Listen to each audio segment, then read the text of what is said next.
सारा क्लास है। हाँ क्लास है। चैलेंज നിങ്ങളോക്കി ആ ഈ ആരോ വരണം ഇത് തിരിച്ചു വെക്കാം ഇത് തിരിച്ചു വെക്കണം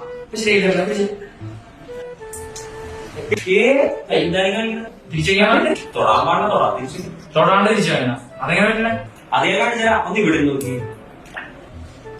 ശരിയാണ് തിരിക്കണ്ടല്ലോ എന്താ സംഭവം സംശയമുണ്ടല്ലേ വാ ഇവിടെ സ്റ്റാൻഡിലേക്ക് പോകാം ഇതിന് കാരണം റിഫ്രാക്ഷൻ അഥവാ അപവർത്തനമാണ്. ഈ ജലമടങ്ങിയിരിക്കുന്ന ഗ്ലാസ് ശരിക്കും ഒരു ലെൻസിനെ പോലെയാണ് ആക്ട് ചെയ്യുന്നത്.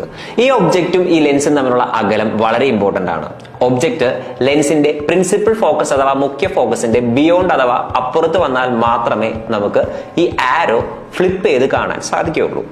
ഇവിടെ ഈ ലെൻസിന് അരികത്തേക്ക് നമ്മൾ ഈ ഒബ്ജക്റ്റിനെ കൊണ്ടുവരുമ്പോൾ പ്രിൻസിപ്പൽ ഫോക്കസ് അഥവാ മുഖ്യ ഫോക്കസിന്റെ ഇൻഫ്രണ്ട് ആണ് ഇത് വരുന്നതെങ്കിൽ നിങ്ങൾക്ക് ഈ ആരോ കാണാൻ സാധിക്കുന്നത് പഴയ പോലെ തന്നെ ആയിരിക്കും. എന്നിരുന്നാൽ ഇത് ഞാൻ പിന്നോട്ടേക്ക് വലിച്ചു കഴിഞ്ഞു കഴിഞ്ഞാൽ നിങ്ങൾക്ക് ഈ ആരോ ഫ്ലിപ്പ് ചെയ്ത് കാണാനായിട്ടും സാധിക്കും. അതിന് കാരണം പ്രിൻസിപ്പൽ ഫോക്കസ് അഥവാ മുഖ്യ ഫോക്കസിന്റെ ബിയോണ്ട് അഥവാ അപ്പുറത്ത് ഈ ഒബ്ജക്റ്റ് വരുന്നത് കൊണ്ടാണ്. ഇതിന് പിന്നിലെ പ്രിൻസിപ്പിളും റിഫ്രാക്ഷൻ അഥവാ അപവർത്തനം തന്നെയാണ്.